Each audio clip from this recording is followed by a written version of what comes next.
Hey dads, welcome to the Wake Up Dad Show, Daddiest production. I am here with co-host Dr. Scotty V in the house. In the house. And I'm here as well, obviously, Dr. Ev. Are you here? I'm here. Sweet, let's have a party. Across the world, buddy. Party across That's right. the world. It's international party. That's right. So we have a great topic tonight. We are talking about raising the best men. Is that right? Yeah. So this topic came about from an article that Ev found from a guy that Ev, I think, knows relatively well. Maybe you tell him a little bit of the backstory before we get into the article itself. But it's called "How to Raise the Best Men," and it's by a guy, Warren Farrell. So Warren Farrell, he wrote the book called The Boy Crisis. He co-authored that with John Gray, Dr. John Gray. Men are from Venus, women are from Mars. I think that's how it's written. And I think it's the other way around. Other way around, yeah. Mars, yeah. Women are from Venus, yeah. Either way, we're on from different planets. So it doesn't matter what the planets are. They're just it doesn't really matter. And so I met Warren. And he spoke actually at an event I was at, and there's something about this man. He reached down inside of my heart, and I could not hold my emotions in. Like, it was unbelievable. Like, he was speaking to my soul, and very few speakers have connected with me that way. And it was the way he was able to connect me with what it was like being a boy and having a dad, and the relationship I had, and how he would look at me. And it was really remarkable. I'll never forget it. You know, that it's not always what people say that you remember. It's how they make you feel. And Warren Farrell he's a remarkable man, and he's going to be on our podcast. Very excited about interviewing him. So check out his book, The Boy Crisis. He's I would say the godfather or the grandfather, or whatever the term would be, for this whole movement around what's happening with fatherless homes. And so it could be a divorced family where the dad does not have equal custody, or the family's separated, and maybe the father or the mother has moved away, regardless, or maybe even the passing of the father. Anyway, so the impact of fatherless families is massive, and he was really bringing that to light. And that's actually how he starts the article. He talks about really, that there is a boy crisis, and there is certainly some elements to recognize about the boy crisis, and that one of the issues is separation, and that the father is so important, that the boy and the daughter and the son are, if there is both, then they're going to benefit drastically by having the dad, unless he's a deadbeat dad, who's doing things like abusing his kids and that sort of thing. But I mean, if he's a caring dad and he's trying to raise his kids and have time with them and that sort of thing, there's going to be a ton of value there for those kids. So it's really important for them to have a role. So that's how the article starts. He starts talking about that. So I'll throw it back to you, Scott. Well, I mean, I think we just start talking about this idea of raising boys. Now, I have a daughter, and I don't have a son. So this article, it's a great article for those of you dads out there who maybe don't have men, don't have boys. I guess they're not men yet, maybe, or maybe they are, depending on how old they are, but don't have sons. It's still a good article, and it still brings up a lot of important points. The idea of, we did an episode recently with the Gillette ad and the whole toxic masculinity and the Me Too movement. and in this article, he raises this idea of the end of men, and how there's some predictions going on that it's sort of the end of men and masculinity, and think about it, the rise of women and the future is women. And although, yes, I believe women have been repressed, in the past, and it was a very male dominated society for a very long time.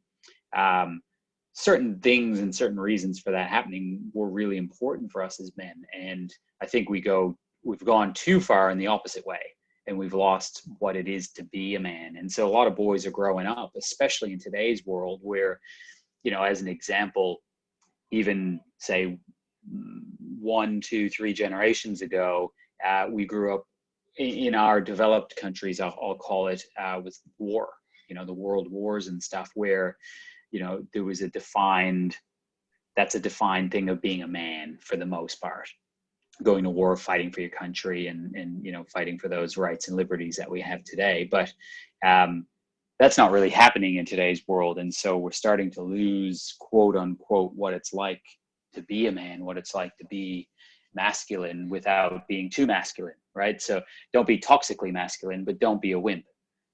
Don't cry, but if you don't cry, you're not touching your feelings. But if you do cry, you're a wimp, right? And so there's that sort of really being lost. And I see it in this, in a lot of people who are raising boys, this idea that these boys are going to grow up to be men who don't know what it's like to be a man. And so he talks a lot about what we talk about a lot is the importance of having a male role model, ideally the dad, and ideally not the deadbeat dad, the dad who wants to be a conscious part of the development and growth of the child and be there and engaging and helping. But if not a dad for whatever reason, then at least a significant positive male role model, because we grow, that's how we learn, like we put a lot of emphasis on schooling for our academics, but reality is the true learning is in community. The true learning is in our social interactions with each other, which are being lost, not in just men, but in women, kids, the whole social media thing, which we will definitely get into in a future episode very soon. But we start to lose ourselves and what it is to be a man or a woman in any circumstance. So it's definitely a tough one. And so he's got some really good points that I think we should talk about, as to how to, in this particular case, if you're raising a son, to make it the best job possible. And some of these points might seem really, really simple, and some of them might be profound in their simplicity to get amazing results with your kids, and how to raise a boy to be a good man. Yeah, and so we'll go through those in just a second. I was just looking over some of the stats he brings up. So he says, make no mistake, there is a boy crisis. So boys are doing worse than girls in virtually every academic subject in all 63 of the largest developed nations. Their rates of suicide, death by drug overdose, unemployment, and imprisonment are soaring. It is males doing the mass shootings and joining ISIS. What is more amazing, though, is that this crisis has largely been met with a cultural shrug. It should instead catalyze a cultural shift. And, it's all, again, stemming back to the role of the dad, and that these boys that are acting out this way are predominantly, the cases are fatherless homes. And it's usually about 80% of all those things that I just mentioned there. Except the mass shootings, that's I think 100% from fatherless homes. But the drug overdose and the suicide rates and the imprisonment and all that stuff, that's about 80% fatherless homes. So yeah, and that's really going to tie in nicely with like what we're talking about here with what do you actually do? What do you do to help raise your son? So Scott had mentioned the first one there, which is having that dad. Warren Farrell talks about being a dad enriched experience versus a dad deprived. And he said that when a boy is deprived of his dad, it creates a void, and it actually magnifies the purpose void. So versus a son who has dad enriched, he's going to have more purpose.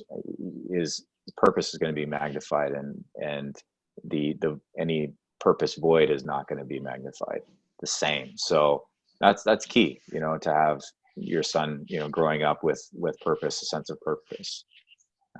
So that's number one, is to have a dad enriched experience, which here's some of the things that you can do to make that happen. So one is having or he talks about having weekly family dinner nights. And I think that probably, my kids are still young, so we can have family dinners almost every night. But I think as kids get older, then it's a little harder to control them, in the sense that, like, dinner time is this time, everybody shows up. Like, I know some friends that have teenage kids, and they're off doing all kinds of other stuff, and so they really do this weekly thing where it's a weekly dinner, everybody's together. And that's one example. Scott, do you want to lead in with the other ones? Well, just to expand a little bit on that one, great point. When I first read that, I was like, a weekly family dinner night? Like, what? Isn't that what, like, people who don't connect do? But you're absolutely right. When your kid's that bit older, when they're teenagers and they have that sort of, can go over to their friends for dinner, or they're going out as a bunch of group out to dinner, or whatever the case is, to really hone it in and make sure that at least once a week the whole family's getting together, sharing a meal, breaking the bread, so to speak, and just connecting on a regular level.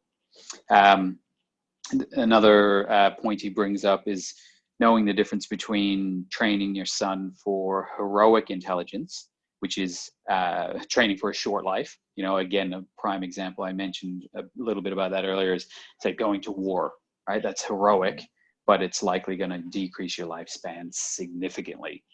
And then having that versus training your son for a health intelligence, which is training to live for a long life.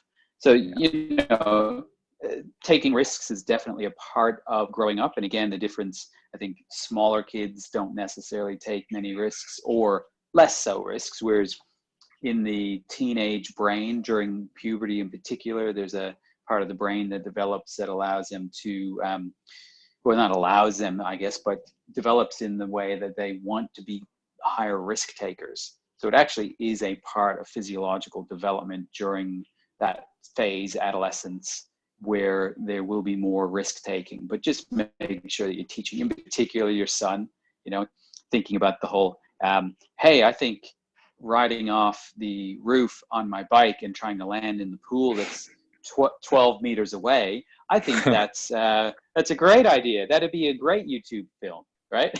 Yeah. Yeah, That's heroic versus health. Yeah, that's right. I'll get tons of views on that. Yeah, you might. Yep, you very well might. But here we go. Okay, think about this.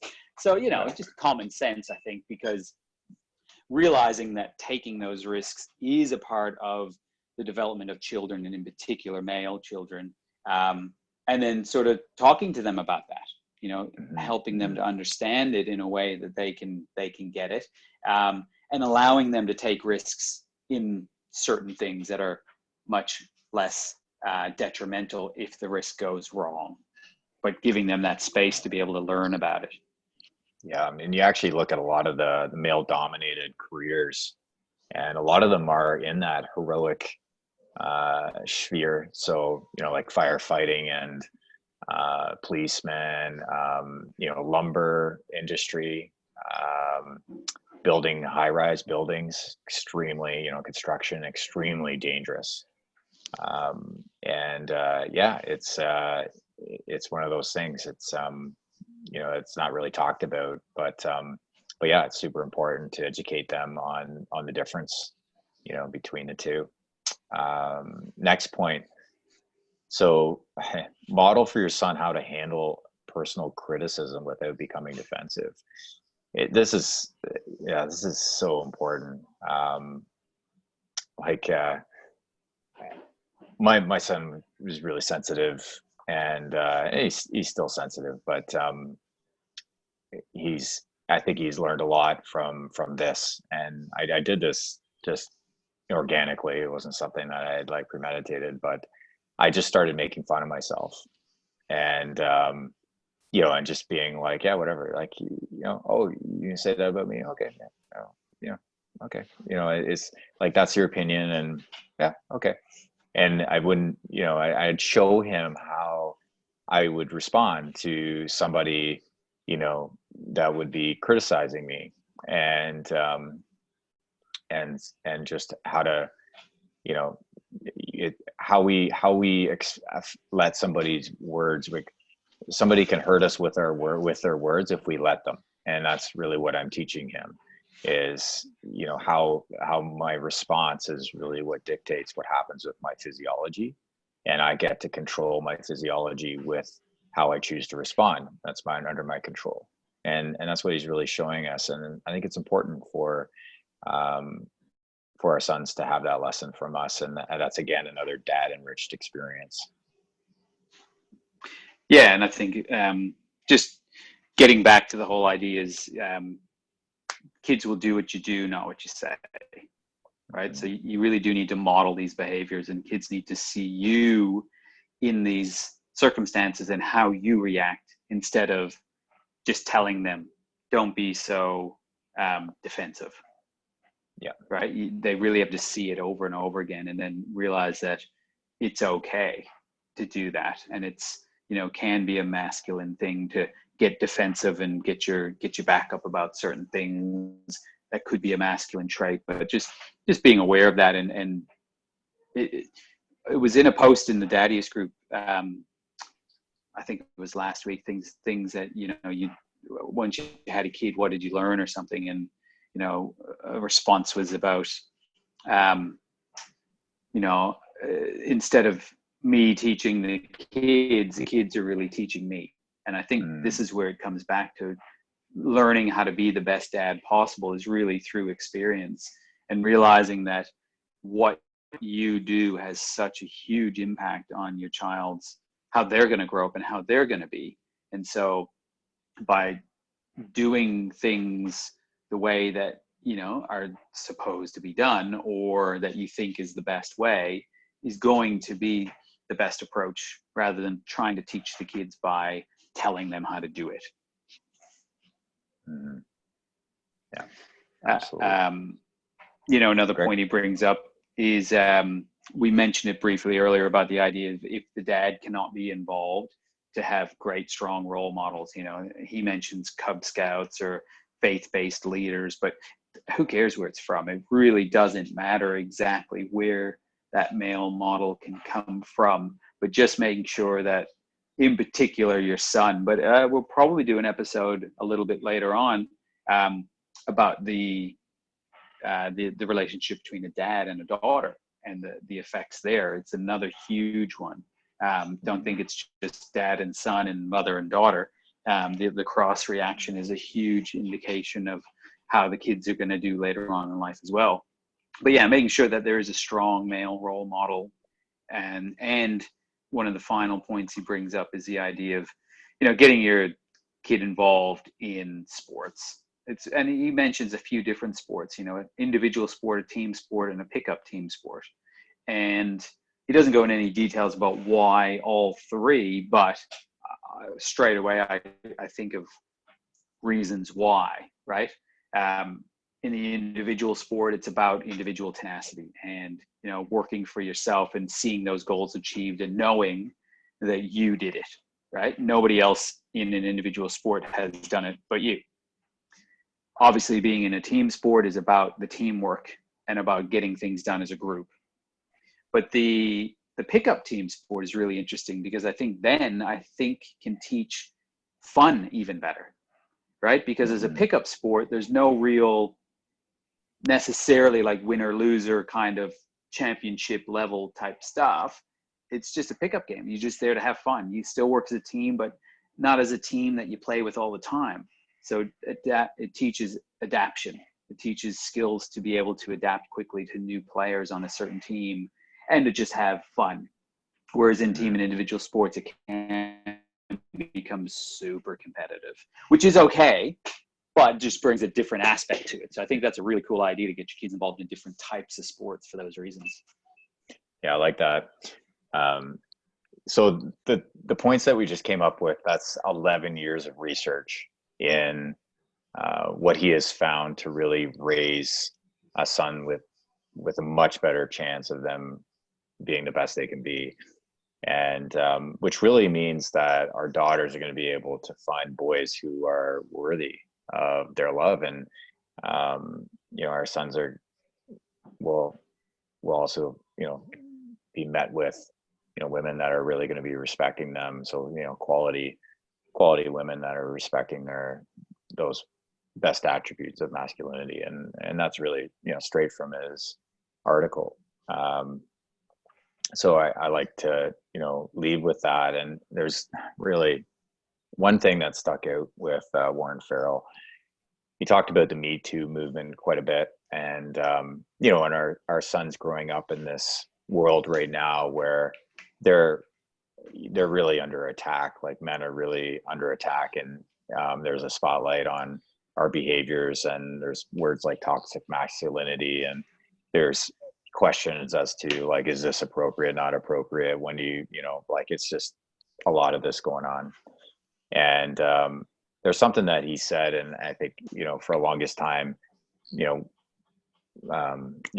in the male dominated world, that that I think that in a lot of ways, I think it was like tip the other way. And he says this: when only when one gender is winning, the other is losing. Like if this is how we're going to continue, there's going to be one winner, one loser. And then so he put out the hashtag We Too. And it's really about it's really about all of us, being respectful human beings, and really, like he said, like nurturing the positive traits of the masculine, and hopefully the feminine does the same. And so our role is really, with our sons, is to help develop those masculine traits in a healthy way. And I think that's what those points that he just mentioned do. It helps to actually, develop those positive traits of the masculine, because there certainly are some that could be not so positive. So so that's where that's my final thoughts. Scott, how about you? Yeah, when there's a competition, there's always a winner and a loser, and we don't want the masculine and feminine and the male and the female and the movements and the the rights act, all this to be in competition with each other. Ideally, it would be working together for the betterment of all of us. So we can do that. That would be best case scenario. That would be absolutely. So dads, if you're listening to this and you have not joined our Facebook group, check us out. It's just search Daddius, where conscious dads connect and collaborate. And there you can get right up to speed on the podcasts as they're being released. And you'll also be in the conversation with all the dads that have joined. We're approaching 300 dads here and growing fast, and excited to continue the conversation. So until next time, dads, we will see you then. See you then.